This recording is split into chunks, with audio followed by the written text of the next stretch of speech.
would like to ask a question. The senator from Michigan. So would the senator from Michigan like to ask a question?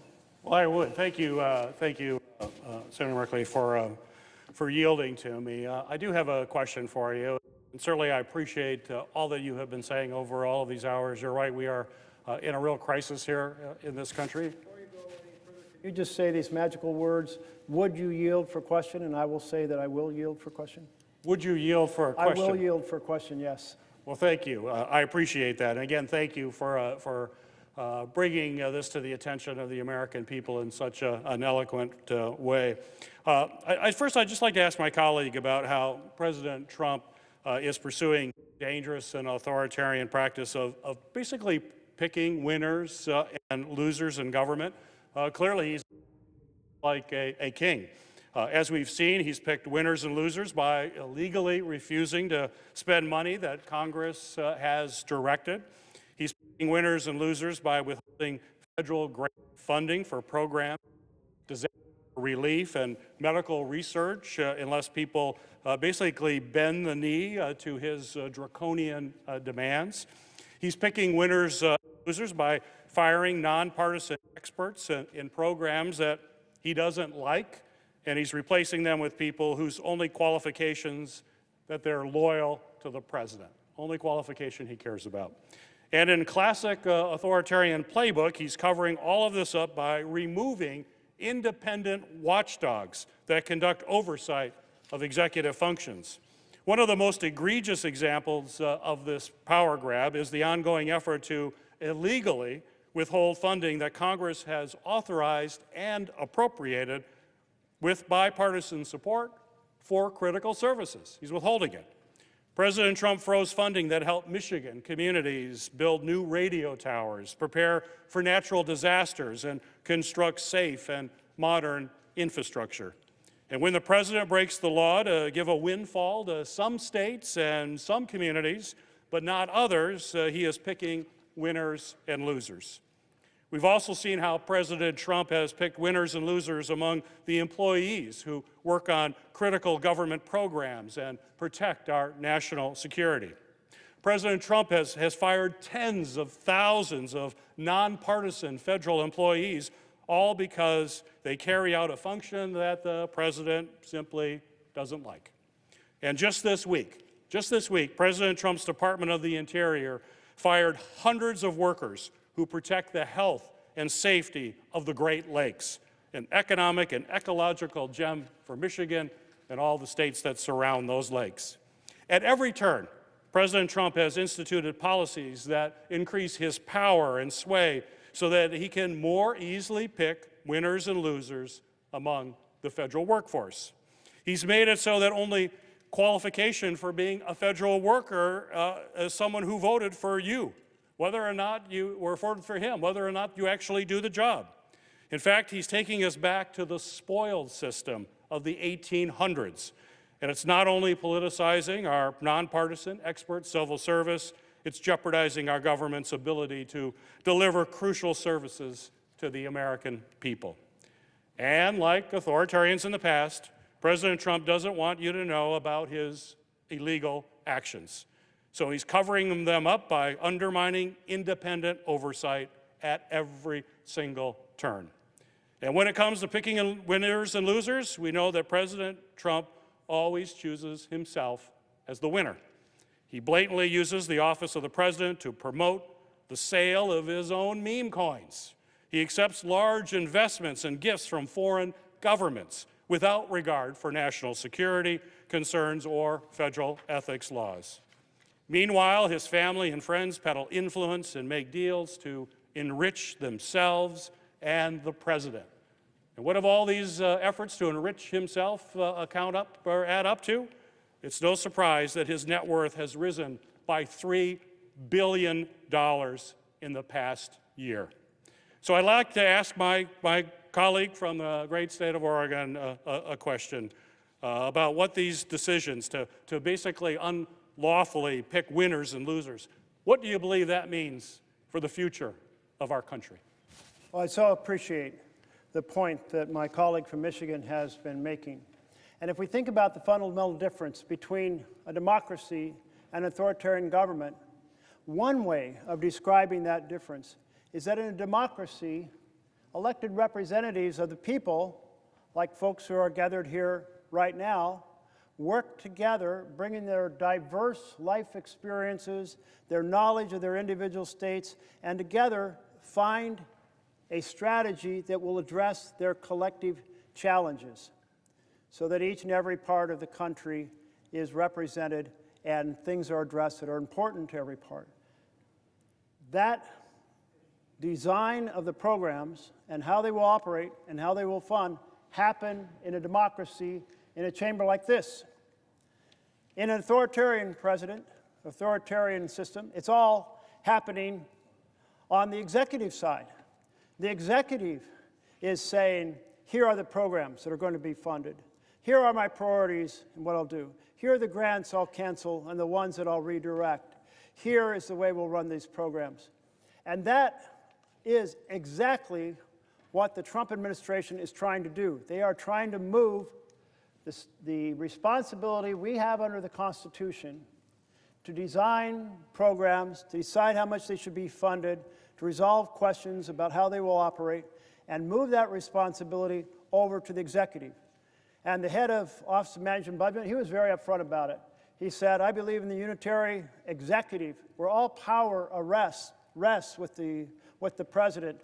And that means the president can cancel programs at will. And I was shocked when I heard him say this. This was before we had the hearing in the Budget Committee, probably about the same time you were holding a hearing on Russell Vogt. And I said, you know, that's already been adjudicated by the Supreme Court. There was an effort in 1996 to do a line item veto and allocate to the president the ability to say these programs go forward, these programs fail. And the Supreme Court said, hell no, you can't do that. The Constitution assigns the responsibility to the legislature to decide what gets funded, and the executive has to implement that plan.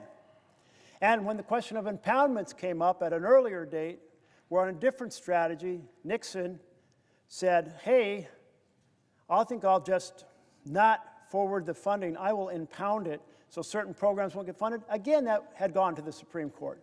And again, the Supreme Court said no. But Mr. Vogt said in my office, and he said, well, I believe that we will get this issue to the Supreme Court, and the Supreme Court will back the unitary executive, strengthen the executive powers in this country. And I just shook my head. I like, that can't possibly happen. But what happened just a short time ago? A piece of this went to the court, and in their shadow docket, and the question was, could the administration slow walk funding to the last 45 days of the fiscal year, then bring over a request for us to undo that funding, it's called a rescission, and then because there's a 45-day grace period pause, the fiscal year expires and the funding authorization goes poof, and suddenly the president has killed the program. And the court, on their preliminary response, said, yeah, we think you can do that. So Russell Vogt certainly seems to have a better grip on where the Supreme Court is, but I just feel like we have to do everything we can, therefore, legislatively, to stop that. Our spending bills need to say that if we have a bipartisan spending bill, that decision to undo that program can only be done by a bipartisan bill in the future, which is the way we do rescissions now. We have money that's left over from a program or this program, and we say that money can be brought back in, it's not needed, but we do it in a bipartisan manner, not in a manner that gives the power of the purse to the President of the United States. And this is a collective effort that all of our Republican and Democratic colleagues should be involved in. I mean, collectively, we need to be defending our role in the Constitution, and this is central to the separation between authoritarian power and a democracy. I've been on the Senate floor to ring the alarm bells for a long time, somewhere around 6:25 yesterday. And I want to thank people who have been here with me the whole time, people who made this happen, My team, Merkley staff, who I see a few of them, and quite a few of them are here. I'm so pleased, and I appreciate their support. The Capitol Police, who had to stay through the night. The Democratic and Republican floor staff, who had to stay and go forward without being, if you will, the center of attention. They had to, make sure everything went right, and they did. The Senate pages, who have come and gone through the night, but I think it's pretty cool that you were here. Every now and then when I was a little lonely, I'd look over, I'd see some heads peeking around the corner over on this side. That was great. The page program is extraordinary. And I hope all of you will think about how you find a path in life to build a better world. There is no better mission for a soul on this planet to find a way to build a better world. A million ways to do it. The Senate doorkeepers, thank you. So appreciate you all.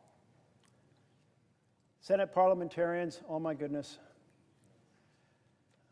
I don't know what kind of flowers I can possibly bring, but I will be in your debt for a long time. Thank you. The presiding officers. So many of my colleagues from across the aisle had to come, and I know how hard it is to sit in that chair. I did my 100 hours in that chair, plus quite a few, and I know it's awfully hard to be there and not even be able to respond when maybe someone disagrees profoundly, and yet you are here making it possible that I could carry this conversation, ringing the alarm bells about authoritarianism. Couldn't have been done if you all hadn't come and held the floor. So thank you. And all of you colleagues who came to give a little dissertation and ask a question, and sometimes a longer dissertation. And I was like, thank you, thank you. I appreciate that so much. We are in the most perilous moment, the biggest threat to our republic since the Civil War. President Trump is shredding our Constitution. Our nation has spent 250 years striving toward a vision of equal justice. Of course, we had our Declaration of Independence. It took a few years to get our Constitution that we now have in place, 1787. But we have been striving towards this vision in which everyone is empowered in this country. And I always think about how the foundation of the law is carved into the facade above the Supreme Court pillars, and it says equal justice under law. You know, the very first political act I took was when I was a junior in high school. And I read an article in the evening paper, back when there was often a business paper in the morning and a labor paper in the evening, the Oregon Journal.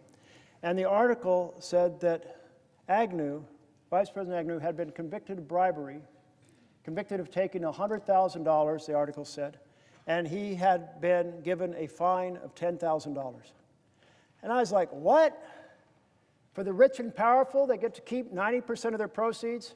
So I fired off a letter to the Oregon Journal and said, this is not right in a nation that values equal justice under law. And they printed it. They're long out of business. I'd like to get a copy of that, but long out of business. But the vision Trump is putting forward is unequal injustice. It's a huge assault on the foundation for our nation. And what we have is a nation in which the founders, and many of you spoke so eloquently to this, a nation in which the founders said, we do not want to have a king. We want to have government that flows up from the people, not down from a monarch. And so they put together their best ideas. They wrestled with it at the Constitutional Convention. They went through many versions of what the Senate would look like and even what our terms would look like. At one point, 12 years. At one point, lifetime. Right now, I'm wishing it was a little less than 6 years myself.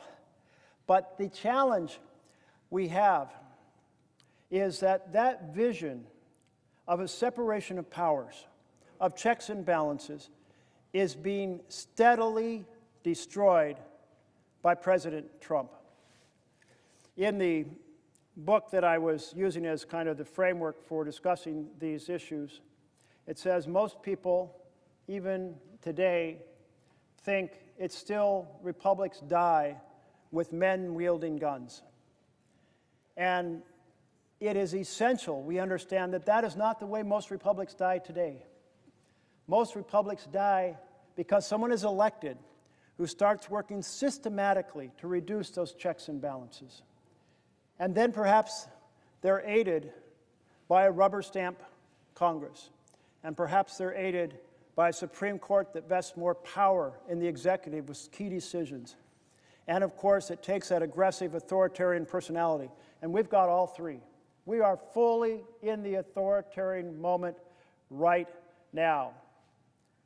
The president believes that he is the king of this country and that he can control everything regardless of what the law says or what we send him. And we have to collectively, and it should be a bipartisan effort, collectively say, hell no. We took an oath to the Constitution, to the vision of government by and for the people, not government by and for the powerful. And we're going to keep fighting to restore that vision. And today, so many of you highlighted so many pieces of what's going wrong in our country in terms of the erosion. A president who wants to tell universities what they can teach and is using research grants over their head. A president who wants to tell law firms who they can give pro bono help to and has forced them to various firms to chuck up $1 billion to be done for pro bono work on the places, the organizations Trump wants them to spend it. A president who is using every tool available to try to get the court decisions that will allow him to use both the National Guard and the troops to be able to go where in the country he wants them domestically, even if there is no insurrection, no rebellion, and no invasion. A president who is weaponizing the judiciary to go after person after person after person, coming off his enemies list. And whoever it might be that's next, one of us may be next. One of our colleagues has certainly been publicized by Trump as being on Trump's enemies list. And this is just not to be allowed in government by and for the people. The crushing of due process, and I appreciate the comments of my colleague from Illinois about due process and all of the challenges regarding immigration and due process. And let's find a way to finally pass an immigration bill after coming so close so many times. And Senator Durbin, I know you are retiring, but let's get the immigration fix done before you leave us with all of your expertise. Your group of 8 that you put together before you did incredibly fabulous work, and this is way past due that we have that foundation of law with many of the pieces of improvements for justice. We saw on day one of this administration, Trump down there in the rotunda with the billionaires standing behind him. And from that moment, it was apparent that's what his government was about, by and for the wealthy and the powerful. And if we had any doubts, then it was resolved when he put forward his version of a bill, which he called the Big Beautiful Bill, and we often called, many of us, the Big Ugly Betrayal. Because only an authoritarian president who believes that the people answer to him rather than him being accountable to the people would come up with a strategy of decimating the health care through the ACA to fund tax breaks for billionaires. Only an authoritarian president would say, let's demolish Medicaid, and between Medicaid and ACA, have 15 million people lose their health care, 235,000 projected in my state. Only an authoritarian would say, let's cut child nutrition to fund even more tax breaks for billionaires. And then, of course, on top of all that, put forward a plan that runs up $30 trillion in debt, additional debt over 30 years. Probably the most fiscally irresponsible bill ever to pass through this chamber. And that $30 trillion of additional debt will so compromise our efforts to take on the foundations for ordinary families, for health care, for housing, for education, for good-paying jobs. The 4 foundations that give a family a chance to stand on their feet and thrive. So we all have taken an oath to the Constitution. So let's all work together in every possible way to ring the alarm bells, because it is a fact that if we do not ring the alarm bells, well, the longer you are in an authoritarian state, it becomes more and more entrenched. And so we have to fight it in every possible way. I'm so proud of the 7 million Americans who took to the street in every one of our states at those 2,700 different locations all across the country to say no kings. They were ringing the alarm bells. They were saying that it is absolutely unacceptable to have an authoritarian government. And that is the largest demonstration in U.S. history. And for each one of those 7 million, they have families, they have friends who knew that they were doing this, who are becoming educated about the challenge that we're facing right now. And we have to recognize that the next election is absolutely critical if we're going to save our republic, because the strategy of an authoritarian is to rig the elections. And the more time they have, the more entrenched it becomes. And already here is Trump trying to do a national voter registration file that can be more easily manipulated for the elections next year. Here is President Trump trying to do massive gerrymandering in a whole bunch of states in order to offset the balance between Democrats and Republicans that are fairly represented in the House of Representatives. Here is President Trump saying he'll do everything possible to stop the use of vote by mail across the country, because we know why. Because vote by mail has such integrity. It can't be manipulated on election day like precincts can. In precincts, you can move their location. You can put them where there's no parking. You can understaff them. The machines can break down. You can send intimidators. You can proceed to put out fake information about their location. You can put out information the election was last week when it's really this coming Tuesday. Can't do that with vote by mail. And when we have the majority, we must pass the For the People Freedom to Vote bill and lock down the integrity of our elections, so we will not worry for a generation about the people having a fair voice in our government by and for the people. I'm proud to be colleagues with all of you in this effort. Thank you very much, and I yield the floor.